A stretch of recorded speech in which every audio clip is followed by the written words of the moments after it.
변화맹시라고 하는 심리학 용어가 있습니다. 주변 상황은 막 변하고 있는데 이 변화되고 있는 것을 눈치를 채지를 못하고 전혀 발전과 성장이 없는 상태. 예수님이 오셨을 당시에도 이런 변화맹시에 빠져 있는 사람들이 너무 많았어요. 당시 유대교 지도자들, 이들의 모든 관심은 뭐예요? 나중심, 물질중심, 성공중심으로 사로잡혀 있는 예틀, 영적인 삶을 안 살아서 그래요.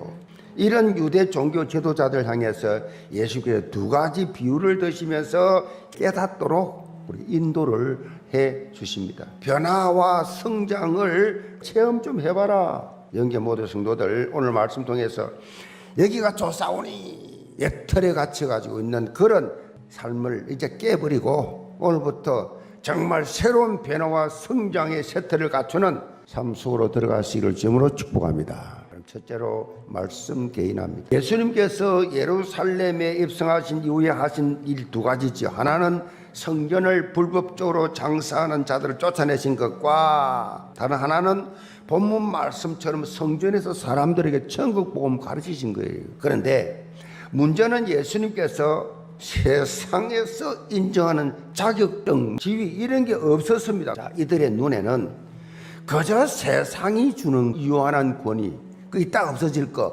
여기에 모든 관심이 다 있는 거예요. 예수님께서 우리에게 주신 권세는 뭐요? 세상 권세와는 본질적으로 다른, 우리가 생을 다하여 지킬 변함없는 영적 권세입니다. 예수 그리스도 이름으로 기도하면 하늘 군대가 동원되고 하나님 나라를 여러분 한 사람 때문에 확장시킨다는 거예요. 창세기 3장에서 시작된 인생 근본 문제는 예수 그리스도의 권세를 통해서만 해결됩니다. 인간을 넘어뜨리고 영원한 멸망길로 끌고 가는 흑암 세력은 예수 그리스도의 이름의 권세로만 꺾을 수가 있어요. 예수님께서는 유대 종교 지도자들에게 부모의 말씀을 잘 듣지 않는 아들의 예를 들어서 비유로 말씀하고 있어요. 한 아버지가 맏아들과 둘째 아들에게 포도원에 가서 일 좀 해라, 그렇게 심부름을 시켰는데 맏아들은 가겠습니다 대답 시원하게 해놓고 안 갔어요. 둘째 아들은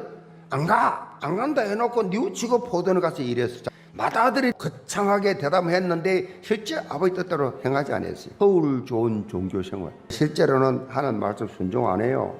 말씀을 자신에 적용한 것이 아니고 참 다른 사람에게 말씀을 적용하고 판단하고 정죄하고 그게 사용했어요. 무엇보다도 말씀의 본질이신 예수 그리스도를 놓쳐버려 놓으니까 진정한 변화가 일어나지 않았어요. 둘째 아들이 누구냐? 세리와 장녀입니다. 이들은 생명의 말씀을 접하고 그것을 자기 것으로 개인화했다 이 말이에요. 그래야 새로운 인생이 시작돼요. 쉽게 표현하면 강단에서 선포되는 말씀에 단순히 순종하면 돼요. 영계 모든 성도들, 이런 말씀이 개인화되는 변화와 성장의 자리로 나가시기를 주님으로 축복합니다. 예수님께서 유대 종교 지도자들이 깨닫고 변화될 수 있도록 한 가지 비유를 들어서 설명하십니다. 그 비유가 포도원 농부 비유입니다. 한 집주인이 포도원을 완벽하게 만든 후에 다른 나라에 갈 일이 있어 농부들에게 세를 주고 갔어요. 그리고 열매가 이제 맺혀질 그때에 세를 받기 위해서 신분을 보냈습니다.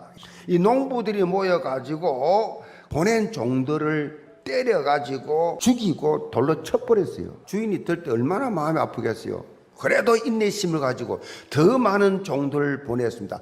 그들도 다 똑같이 때리고 죽이고 쫓아내고, 정말 이제는 마지막으로 내 아들을 보내면 존대하겠지 라고 보냈는데 상속자 아들을 때려 죽입니다. 여기서 우리는 인내하시는 하나님, 심판하시는 하나님을 볼 수 있어요.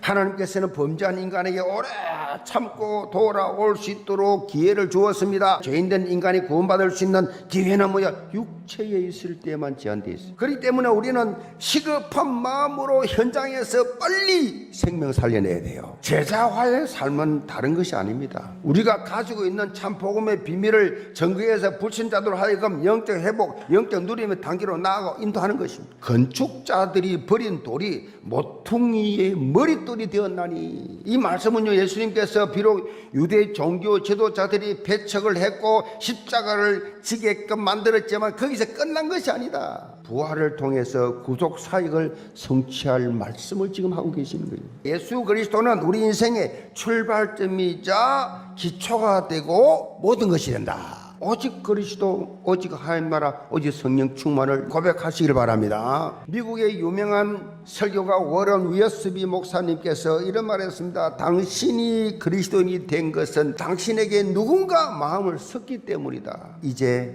당신 차례다. 영계 모든 성도들, 이제는요, 내 차례다. 이런 영적 의식을 가지시고 현장 제자화의 모델로 서시기를 주님으로 축복합니다. 우리가 영적 대장부의 삶을 살아야 돼요. 우리 영계 모든 성도들, 이런 237 제자로 멋지게 서시기를 주님으로 축복합니다.